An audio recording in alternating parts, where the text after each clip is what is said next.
산지와 동해안에 하루 종일 폭설이 쏟아졌습니다. 짧은 시간에 많은 눈이 퍼부으면서 제설 작업도 원활하지 못했습니다. 강원도 전공의 300여 명이 의과대학 증원에 반발해 사직서를 제출했습니다. 이들은 대부분 근무지 병원을 떠나 의료 공백이 불가피합니다. 강원도가 석탄공사 광업소의 조기 폐광을 앞두고 정부의 태백과 삼척을 고용위기 지역으로 지정해달라고 건의할 계획입니다. 강릉시가 구도심을 활성화할 계획이지만 고도 제한으로 투자 유치가 힘듭니다. 고도 제한을 완화해달라는 요구가 높습니다. 안녕하십니까. 뉴스데스크 강원입니다. 대설특보가 내려진 강원 산지와 동해안에 이틀째 많은 눈이 내리고 있습니다. 이번 눈은 길게는 모레까지 더 쏟아진 뒤에 그칠 것으로 예보됐습니다. 이하라 기자입니다. 어제부터 내리기 시작한 눈이 그칠 줄 모르고 계속되고 있습니다. 특히 속초 설악동이나 향로봉 등 강원 산간을 중심으로 많은 곳은 50cm 안팎의 폭설이 쏟아졌습니다. 오늘 새벽까지 대부분 비가 내렸던 강원 동해안도 오후 들어 눈발이 굵어졌습니다. 특히 강원 북부 해안을 중심으로 쌓여가는 양이 많이 늘어나고 있습니다. 이번 눈은 길게는 23일까지 내리며 지금까지 내린 눈의 양만큼 더 내릴 가능성이 적지 않습니다. 올해는 다른 해보다 유독 눈이 많이 오는 해 같습니다. 치는 양이 조금씩 치면 괜찮은데 한꺼번에 많이 오니까. 또 곳에 따라 시간당 1에서 5cm의 매우 강한 눈이 기습적으로 내릴 것으로 예측되고 있습니다. 이번 눈은 습기를 많이 머금어 무거운 습설이라 치우기도 힘들고 적지 않은 피해도 우려됩니다. 내일까지 많은 눈이 내릴 것으로 예보된 만큼 비닐하우스 등 시설물 관리에 각별한 유의가 필요합니다. 강원도는 장비 1,300여 대, 인력 1,500여 명을 눈이 잠잠해질 때까지 전진 배치하고 있습니다. 또 설악산 등 국립공원 67곳의 탐방로가 통제됐고 강릉 안반대기 진입도로의 통행도 막았습니다. 기습적으로 많은 눈이 내리며 일부 제설 차량까지도 발이 묶였습니다. 저기 경계석 있잖아요. 왜? 경계석 밖으로 올라탄 거예요. 저기서 미끄러져가지고 이쪽으로 온 거죠. 2월 들어 3주 연속 강원 산지와 동해안 지역에 눈이 내리면서 주민들의 불편이 적지 않았지만 강원 산지에 충분히 눈이 쌓이며 당분간 산불 걱정은 덜게 됐습니다. MBC 뉴스 이하라입니다. 영동 북부 지역에는 하루 사이 50cm가 넘는 많은 눈이 내렸습니다. 짧은 시간에 많은 눈이 쏟아지면서 제설 작업에 애를 먹었습니다. 김인성 기자가 취재했습니다. 이른 아침 동해고속도로 속초 방향 북양양 나들목 인근.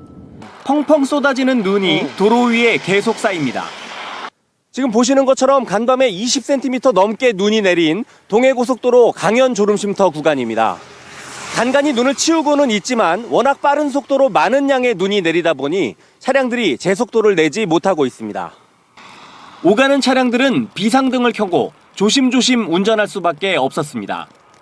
제설이 안 돼 있어가지고 좀 어렵고 졸음쉼터가 지금 여기도 제설이 안 돼서 지금 차에 좀 운전에 어려움이 좀 있었어요. 염화칼슘 같은 것도 뿌려주시고 그러실 줄 알았죠. 저는 믿고 왔는데 갑자기 여기 고개 넘자마자 이렇게 쌓여 있어가지고 좀 당황스럽죠. 예, 조심해서 가야죠. 오전 10시 무렵부터 제설 차량들이 대거 투입되면서 도로 상황이 나아지긴 했지만 워낙 많은 눈이 쏟아지면서 제설 작업에 어려움을 겪을 수밖에 없었습니다. 이 폭설이 워낙 심하게 오다 보니까 지금 밀어도 그 뒤에 쌓이는 눈이 엄청나게 많아서 너무너무 힘들어요. 돌아서면 또 쌓이고 돌아서면 또 쌓이고 너무 힘듭니다. 하루 사이에 50cm 넘는 많은 눈이 쏟아진 속초 설악동으로 향하는 길은 설국으로 변했습니다. 폭설을 뚫고 달려온 버스는 계속 승객들을 눈의 나라로 이끌었습니다. 주요 탐방로와 고지대 입사는 통제됐지만 많은 관광객들이 눈을 배경으로 추억을 쌓았습니다. 설악산 소공원 진입로에는 차량들이 뒤엉켜 정체가 빚어지기 일쑤였고 일부 차량들은 바퀴가 헛돌아 차에서 내려 밀어 간신히 빠져나오기도 했습니다. 하지만 상인들은 치워도 끝이 없는 폭설에 몸살이 날 지경입니다. 아유, 어제서부터 얼마 만에 치는지 몰라 지금. 아이고, 저 몸살 났어, 몸살. 너무 많이 치워가지고 어제서부터 왔잖아요. 어제 아침서부터. 그래 계속 치웠잖아요. 이번 눈은 금요일까지 이어질 것으로 예보돼 제설 당국은 긴장의 끈을 놓지 않고 있습니다. MBC 뉴스 김인성입니다. 정부의 의과대학 증원 방침에 반발해 도내에서 사직서를 제출한 수련병원 전공의가 300명을 넘어선 것으로 나타났습니다. 강원도와 도내 종합병원에 따르면 수련병원 9곳에 있는 전공의의 80% 넘는 310명가량이 사직서를 제출한 것으로 확인됐습니다. 이들은 대부분 근무지 병원을 떠난 것으로 알려졌습니다. 한편 정부는 지금까지 현장 점검에서 병원을 이탈한 것으로 확인된 전공의 6천여 명에게 업무 개시 명령을 발령했다고 밝혔습니다. 석탄공사의 단계적 폐광이 이뤄지는 태백과 삼척을 고용 위기 지역으로 지정하기 위한 강원도의 행정 절차가 추진됩니다. 강원도는 이달 말 노사민정협의회를 열어 조기 폐광 지역 고용 위기 지역 지정 계획을 의결하고 5월까지 태백과 삼척 도계 지역이 고용 위기 지역으로 지정될 수 있도록 정부에 요청하기로 했습니다. 고용 위기 지역에는 구직 급여와 생활안정자금, 전직 창업 지원, 맞춤형 일자리 사업 등 연간 최대 300여억 원이 지원될 전망입니다. 강원도는 고용 위기 지역으로 지정되면 산업 위기 대응 지역 지정에도 나선다는 계획입니다. 강릉에서도 도시가 팽창하면서 구도심이 낙후되는 공동화 현상이 나타나고 있습니다. 강릉시는 해변에 몰린 관광과 편의시설을 구도심에도 조성하려고 하는데요. 건축물 고도 제한으로 투자 유치가 힘들어 고도 제한 완화를 요구하는 목소리가 높습니다. 이준호 기자가 취재했습니다. 이면 도로를 따라 상점이 줄지어 있는 강릉 대학로입니다. 대부분의 가게에 손님은 없고 도로에도 행인이 드문드문 보입니다. 강릉 대학로는 한때 지역의 젊은 연령층이 가장 즐겨 찾는 상권이었습니다. 그런데 지난 2000년 이후 강릉 교동 등의 상권이 새로 개발되면서 쇠락하게 됐습니다. 빈 가게도 많아요. 그리고 사람도 많이 왕래가 좀 뜸하고 그런 것 같아요. 조금 많이 침체가 되어 있는 것 같아요, 여기가. 강릉 옥천동이나 중앙동의 상황도 비슷합니다. 구도심으로 전락한 옥천 오거리 주변 골목입니다. 10층 이상의 건물은 찾을 수 없고 대부분 낙후된 주택들이 밀집해 있습니다. 20년 새 인구 감소도 가파릅니다. 강릉의 전체 인구는 2001년 대비 8% 줄었는데 옥천동과 중앙동은 40% 넘게 감소했습니다. 활기를 잃은 동네를 보며 주민들은 답답한 마음뿐입니다.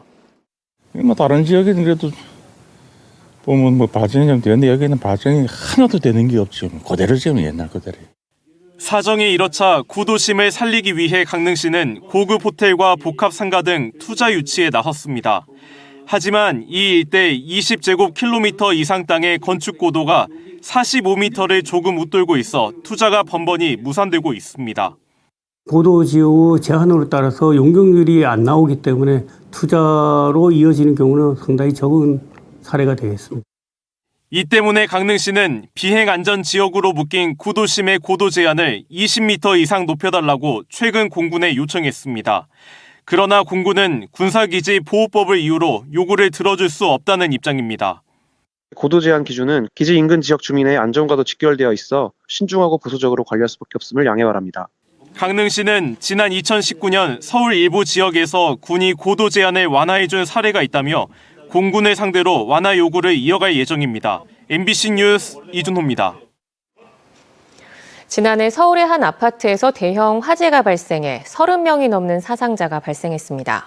제대로 닫히지 않은 방화문이 피해를 키웠다는 지적이 나왔는데요. 소방당국은 올해부터는 아파트를 대상으로 불시 점검을 하겠다는 방침입니다. 이승영 기자가 점검 현장을 동행했습니다.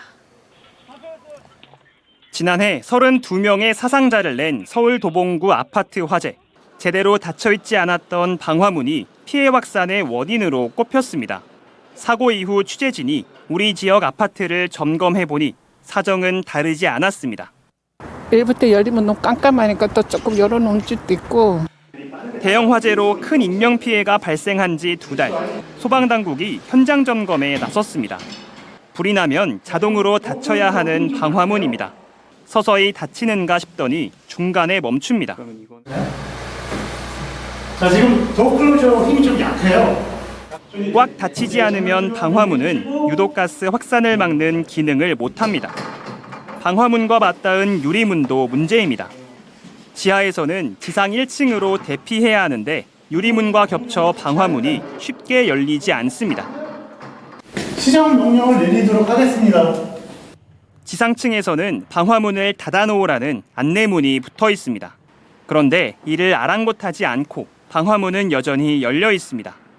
층마다 계단과 통로에는 물건이 쌓여 있습니다. 부피가 큰 자전거가 가장 많습니다. 공용 부분의 통로나 이런 데나 물건을 적치해놓고 있으면 안 됩니다. 비상 상황의 빠른 대피를 방해하는 요소로 모두 300만 원 이하 과태료 부과 대상입니다. 조치 명령에 따르지 않을 때는 3년 이하 징역, 3천만 원 이하 벌금에 처해질 수 있습니다. 방화구역 변경이 임의로 하는 경우가 종종 있습니다. 그런 경우에는 안전관리자나 시청 또는 소방서 확인을 필히 다음에 소방당국은 또 올해부터는 불시 점검을 통해 과태료를 부과하겠다고 밝혔습니다. MBC 뉴스 이승현입니다. 지난해 강원 지역의 소멸 위험 지수가 전국 최하위 수준을 보이며 소멸 위험 지역으로 분류됐습니다. 좋은정치 시민넷이 발표한 전국 지방자치단체 소멸 위험 지수를 보면 강원은 0.4로 전남과 경북에 이어 세 번째로 낮았고 경북, 충남, 경남까지 포함해 지방 소멸 위험 단계 중 4단계인 위험 단계로 나타났습니다. 소멸 위험 지수는 지역의 20세에서 39세 여성 인구를 65세 이상 인구로 나눈 값으로 지수가 낮을수록 지방 소멸에 대한 위험도가 높아짐을 의미합니다. 강원도가 무주택 저소득 청년을 대상으로 최대 20만 원의 월세를 1년간 지원하는 청년 월세 한시 특별 지원 사업을 실시합니다. 지원 대상은 19세에서 34세 청년으로 부모와 별도로 임차 보증금 5천만 원, 월세 70만 원 이하 주택에 거주해야 하며 청년 독립가구는 기준 중위소득 60% 이하, 부모를 포함한 소득은 중위소득 100% 이하에 재산가액 4억 7천만 원 이하면 됩니다. 신청은 내년 2월 25일까지 온라인 복지로 홈페이지 또는 주소지 관할 읍면동 주민센터로 해야 하고 대상자로 확정되면 매월 25일 입금됩니다. 제105회 전국 동계체육대회가 내일 평창군 용평리조트에서 개회식을 열고 나흘간 열전에 들어갑니다. 전국 17개 시도에서 선수와 임원을 합쳐 4,278명이 참가하는 가운데 강원도 선수단은 452명이 출전합니다. 강원도는 올해부터 5년 동안 동계체전을 단독 개최하기로 대한체육회와 협의해 스피드스케이팅과 산악을 제외한 7종목의 경기를 춘천, 강릉, 평창 경기장에서 치릅니다. 해경이 해양안보 범죄에 대한 신고 포상금 제도를 시행합니다. 동해지방해양경찰청은 대북 연관 선박의 제재 회피 활동이 예상돼 수산물과 석탄 등의 북한산 물품 밀반출입과 중고 선박을 북한에 판매하는 행위, 대북 제재 선박의 불법 유류 환적을 신고할 경우 포상금을 지급한다고 밝혔습니다. 신고는 가까운 해양경찰서에 가능하며 한 건당 최대 1,000만 원까지 포상금을 지급합니다. 삼척시가 솔비치 호텔앤리조트 삼척과 상생 마케팅 프로모션 협약을 맺었습니다. 이번 협약은 솔비치 이용객에게 삼척 관광지 요금을 시민 할인가로 낮춰주고 투숙객에게는 단체 할인가를 적용하는 내용을 담고 있습니다. 강원뉴스 마칩니다. 시청해주신 여러분 고맙습니다.